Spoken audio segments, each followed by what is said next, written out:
Hello， 各位觀眾，我係主持人陳生。博愛路上一個豪宅啦，遠洋新天地。相信呢個盤咧已經好多朋友已經有一定嘅了解。咁呢個地段係四通八達，無論你過去深圳咧都係30零40分鐘，翻港珠澳大橋咧大概應該係45分鐘左右。博覽中心有大巴直接去到深圳，幾個地鐵就可以翻到口岸啦。需要直通巴嘅話，過去星河 Coco City 同埋富悦城樓下咧係有大巴可以直接翻到香港嘅，非常方便啦。唔揸車嘅情況下咧，小區門口啊都有啲巴士站。可以接駁到其他地方嘅。新天地呢個樓盤嘅地理位置，我個人覺得咧係比較方便嘅，四通八達，高速近，有快線，全程冇紅綠燈，可以接駁到其他地方。大家可以感受下呢個園林綠化啦。我個人咧覺得係比較靚仔嘅，就好似行一啲小型嘅公園咁樣，周圍都係綠植，而且佢個樓間佢棟與棟之間咧錯落有致嘅，同時呢個小區嘅設施都比較多嘅，架空層下邊咧有啲小朋友玩嘅，成年玩嘅，仲有一啲健身嘅區域啦，又有泳池啦。小區門口咧就有啲臨街商鋪，我哋買餸食飯都 OK 嘅。大型嘅肉菜市場，咁我哋可以去到長江市場嘅板塊，就喺海欣新城門口嘅位置。周邊都比較多農莊同埋飲酒茶食嘢啊。商場咧就去我哋啱先講嘅富悦城啦、星河 Coco City 啊，呢啲僅需要幾分鐘時間就 OK 啦。因為依家加推咗25座啦，可以選擇嘅樓層比較多。啱啱睇住就係小區中心園林嘅位置，視野會更加開闊啲。中意睇園林嘅朋友揀翻啲低樓層咧係非常之舒服嘅。依家賣緊25座咧，分別咧127方飛機戶型同埋127方南北通透傳統戶型。142方大橫廳嘅感覺，全部都係3+1 4房一個單位嚟嘅。同時遠洋新天地呢邊嘅交付標準啊，對比周邊幾個樓盤裏面，佢個交標咧，我個人認為係比較高級嘅。如果有想喺中山城區呢邊揾啲大少少嘅單位，又唔想使第4代置1價錢咁貴嘅情況下咧，我建議大家過嚟遠洋新天地呢邊參考，因為呢邊嘅總價最大嘅 size 180幾萬，大裝修就 OK 啦，堪比第4代置嗰種空間感啊，比較闊落嘅。142平方係我非常推介一個 size 嚟嘅。咁唔介意尾貨嘅話，24座都有啲尾貨嘅，單價11000幾就 OK 啦。低樓層嘅話，單價11000都唔鬥啊！早期23座啦，都有少少尾貨嘅。咁佢最細嘅面積咧就90平方、107方到113平方嘅 size 都有得俾到大家選擇嘅。而家喺度裝修緊，都係接近一啲尾聲嘅。當然睇翻大家揀邊一座咯。23同24座交樓咧已經喺度現兜兜收埋啲尾貨。如果25座咧交樓嘅時間咧會推到明年，所以會遲少少。但係佢呢一座啊，中心園林啊，會舒服好多嘅。事不宜遲啦，上去睇下上邊啲示範單位，俾到大家參考對比。分24座同埋25座嘅，但係兩個座數嘅戶型咧一模一樣嘅，都係兩梯3伙人家。睇呢個積咧就係127方飛機戶型，亦叫蝴蝶戶型啦。睇翻大家點樣稱呼佢。首先呢度位置啊，入戶花園呢個戶型咧係比較有隱私性嘅。一成個位置都屬於你個人享用噶啦。咁呢邊咧都係子母門嘅設計，係一模一樣噶啦，統一式交付都係呢種情況，指紋密碼都 OK 嘅。咁呢度位置全部都係送嘅，後期可以喺呢度擺鞋櫃或者放張茶台喺度飲茶，其實唔錯嘅選擇嚟嘅。係樓望樓噶啦，因為佢屬於一個結構連板一個位置，所以會望到一啲樓嘅部分。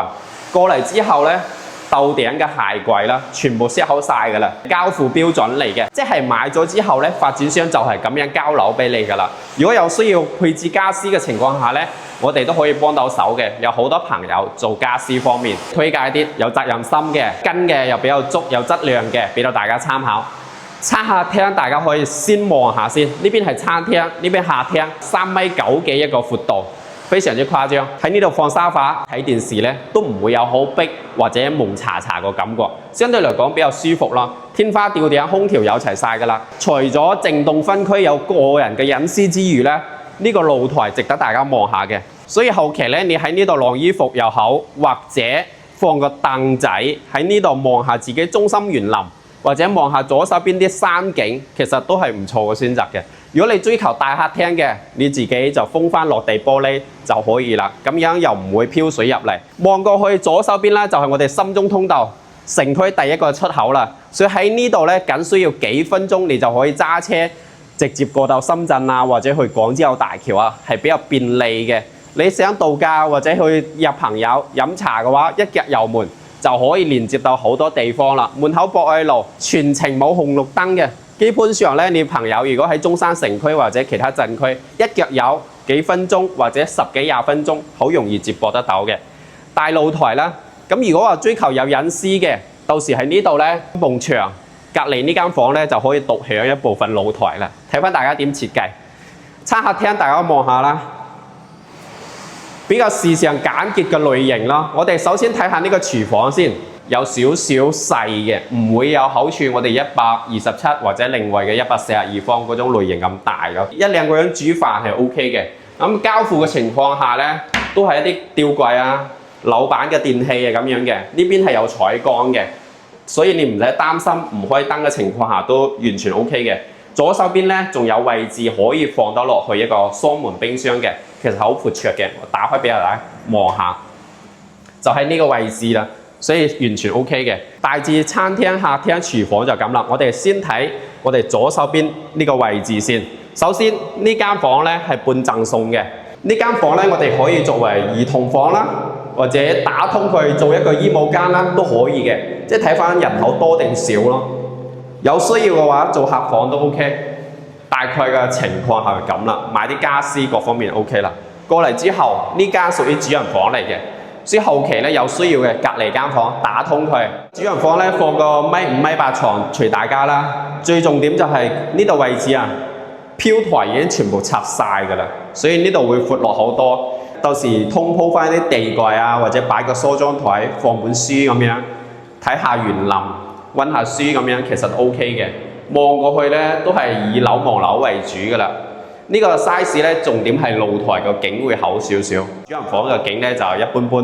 呢個位置擺床，裡面係有沖涼房嘅，個濕分離啊、馬桶啊都有齊晒噶啦。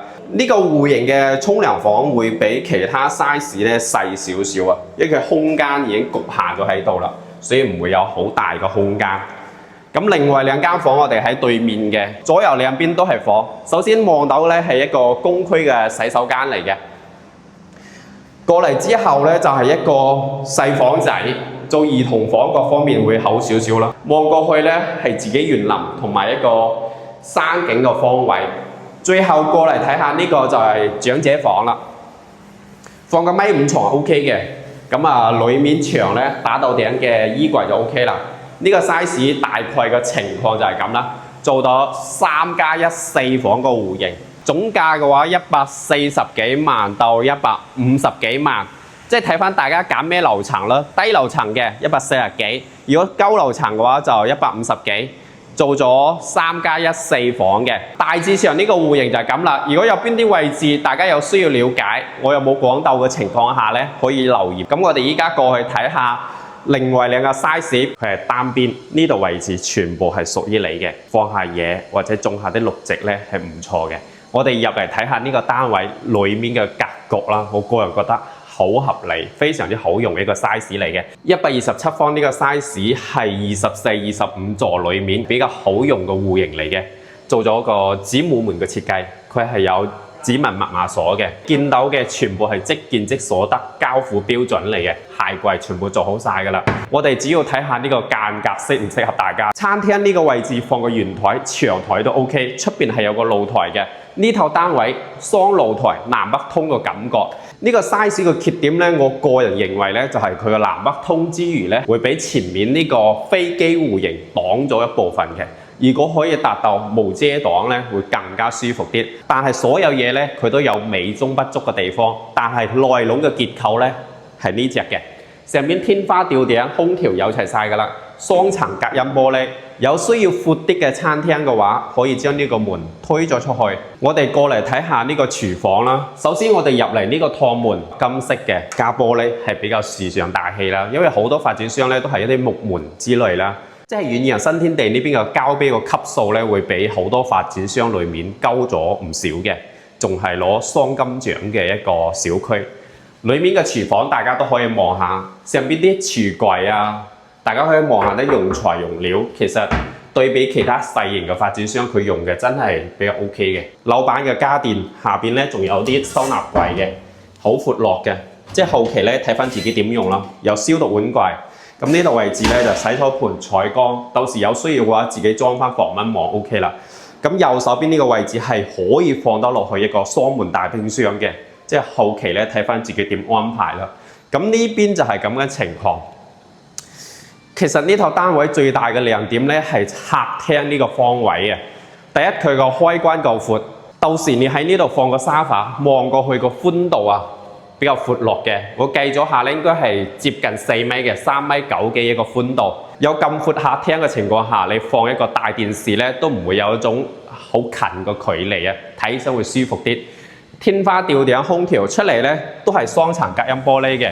咁有啲客咧會需求嘅話，會將呢個玻璃放出去呢個位置。127方呢個 size 咧，就係望出邊一啲山景，同下邊咧會有少部分嘅廠房景啦。但係呢啲廠房咧後期啊都會搬走嘅，短時間仲會喺度。咁啊望出去啲山景啦，同埋我哋左手邊咧就係中山市中心 CBD 地段嘅東區個板塊啦。望過去星豪 Coco City 富悅城，即係喺我哋呢個小區如果生活嘅情況下咧，你大概係5到8分鐘嘅時間就可以去到我哋中山市中心呢啲地段啊，買餸食飯啊，約朋友傾偈飲茶啊，都係比較方便嘅。日後喺呢個小區居住嘅情況下，翻香港咧，就喺我哋星豪 Coco City 樓下咧係有直通班直接翻香港嘅。其次咧，我哋可以去博覽中心樓下嗰度，亦有大巴去到深圳，坐幾站地鐵咧就可以翻香港啦。右手邊大家望下呢個洗手間啦，遠洋新天地呢邊個戶型啊，同埋洗手間咧，俾我感覺會比其他好多發展商裏面做得比較實用少少，唔會有好多浪費。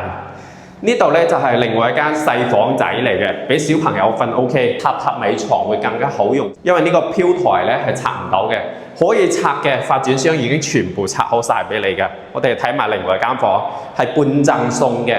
相對嚟講，呢間房咧就會市正好多啦，好擺床啊，放個1.5米床，仲可以3連落床啦，採光望出去係好舒服嘅。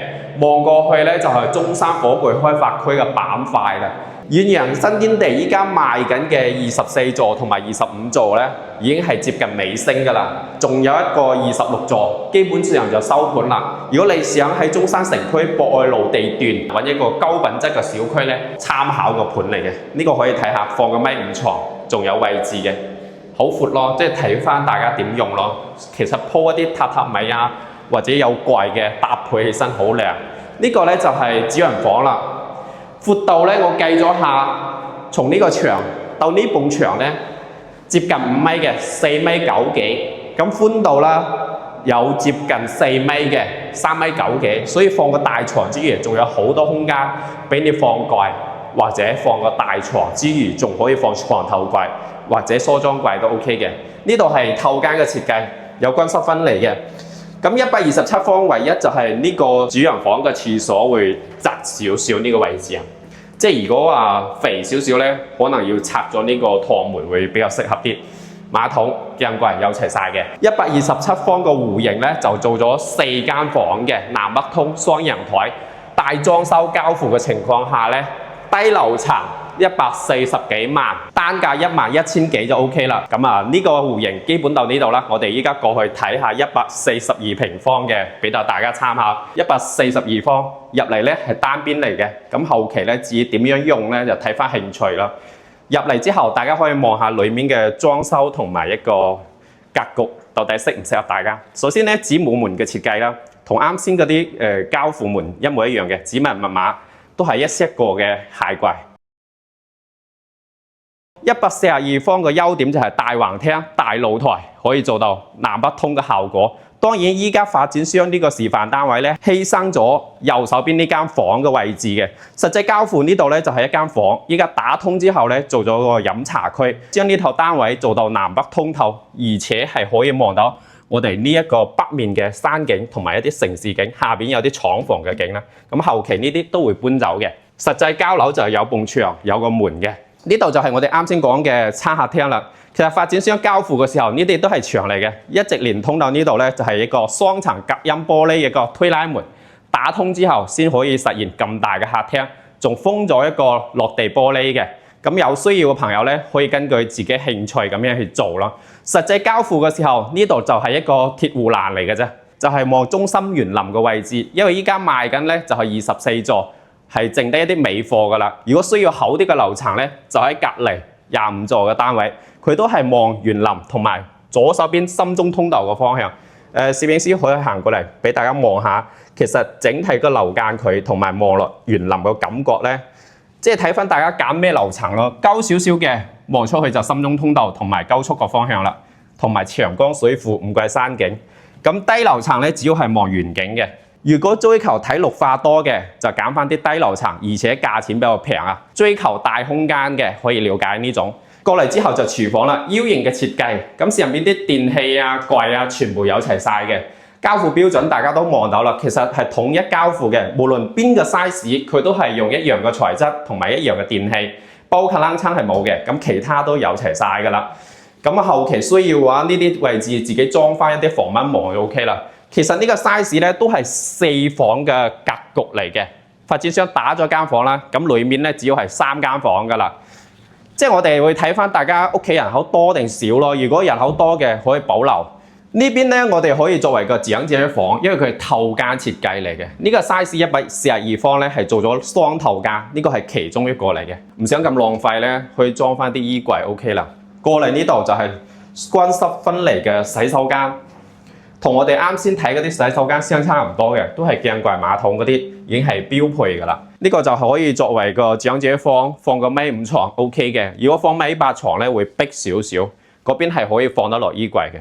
咁啊，成個單位咧可以駁嘅飄台咧，發展商全部駁晒㗎啦。如果追求有櫃嘅，即係要闊嘅飄台咧，自己裝翻地櫃就 OK。望出去咧都係山景同埋一啲城市景，東區同埋火炬板塊啦。咁我哋再過嚟睇下另外2間房先。左手邊呢個係公區嘅洗手間嚟嘅，乾濕分離、鏡櫃、馬桶同埋入邊啲全部有齊晒㗎啦。呢個公區嘅闊度咧會比啱先幾間房闊少少嘅。咁啊，呢啲有鏡櫃啦。右手邊呢個可以作為兒童房啦。大家可以睇下，其實唔細㗎啦。不過呢間房咧，依家發展商係將個床啊挨住咗出邊嗰個飄台，做咗個榻榻米嘅形式。其實呢種係比較將個空間利用到極致，係比較好用嘅。最後睇下呢間主人房啦，係遠洋新天地142方最靚仔嘅一間房啦，可以做到好大個空間。3面落床之餘咧，呢個飄台又拆咗㗎啦。呢個方位咧係望下邊園景嘅，包括依家25座賣緊嘅都係望園景為主。呢啲位置睇翻大家點用咯。依家可以擺下啲衣櫃啊，呢度仲有衣帽間嘅，女士比較中意啦，擺下自己啲包包啊、衣櫃啊、衣服咁樣。呢度可以扮靚靚化妝嘅地方，望出去就係山景。因為遠洋新天地依家賣緊已經係最後一座啦，佢整體視野比較 OK 嘅。呢度就係沖涼房啦。如果有啲朋友仔中意大嘅洗手間放浴缸嘅情況下咧，拆咗呢埲牆，將呢個洗手間推出少少就可以擺得落浴缸啦。142方我哋基本上睇完啦。如果計翻香港嘅尺數咧，大概係1500尺到一個單位，係做到3+1 4房大橫廳嘅。如果追求呢種大客廳托出去嘅感覺咧，到時自己稍微攞啲錢改下就 OK 啦。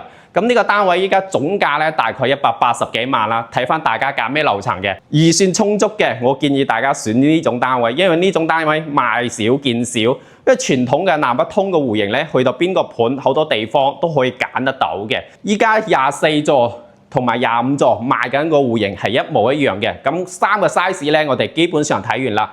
127方飛機戶型，其次南北通透嘅雙陽台嘅127方，呢個咧就142方嘅，都係做到3+1 4房一種戶型單位嚟嘅。預算充足，想喺大灣區度假揾一個闊落空間咧，就可以了解下呢邊，因為依家賣嘅係已經最後一排啦，佢個視野各方面咧會好好多嘅，地段咧都比 OK 嘅，出去就係博愛路啦。貫穿南北，你去中山市區入口，或者上高速過深圳，去到其他城市各方面，一腳油門嘅事啫，幾分鐘上高速仲有就係需要直通巴嘅情況下咧，遠洋新天地呢邊依家有2種選擇，其中一種咧去博覽中心坐大巴直接去到深圳灣口岸附近，其次咧可以去星河或者富裕城樓下咧有直通巴直接翻香港嘅。如果揸車嘅情況下咧，50零分鐘就可以翻到深圳灣口岸啦，翻到香港都係個半鐘嘅時間，基本上完啦。如果我哋走港珠澳大橋嘅朋友咧，喺呢度上高速過去咧，大概係45分鐘左右，基本上 OK 啦。衣食住行方面咧，遠洋新天地樓下有自己嘅臨街商鋪，同埋隔離個屋苑咧已經住咗好多年噶啦，都有啲買餸啊、食飯 OK 嘅。如果你需要旺啲嘅，喺呢度出去我哋中山市中心 CBD 段啊，都係到5到10分鐘嘅時間。如果需要肉菜市場嘅話，可以去附近村入邊，或者去我哋比較出名嘅長江市場嗰方向有肉菜市場嘅，飲酒茶、食乳鴿啊，嗰邊都有嘅，係好靚一個環境，因為佢係屬於海欣嘅板塊。咁呢個盤大概嘅情況係咁啦。而家單價嘅話，11000幾就有大裝修噶啦，唔介意低樓層嘅話，比2樓、3樓嗰啲唔到11000都可以嘅。即係睇翻大家點揀啦。呢個單位咧180幾萬，啱先嗰啲咧140幾、150幾萬 OK 啦。有興趣了解遠洋新天地或者需要呢邊特價單位具體嘅樓層，可以留言俾我或者預約我哋睇下實景。非常感謝大家嘅收睇，拜拜。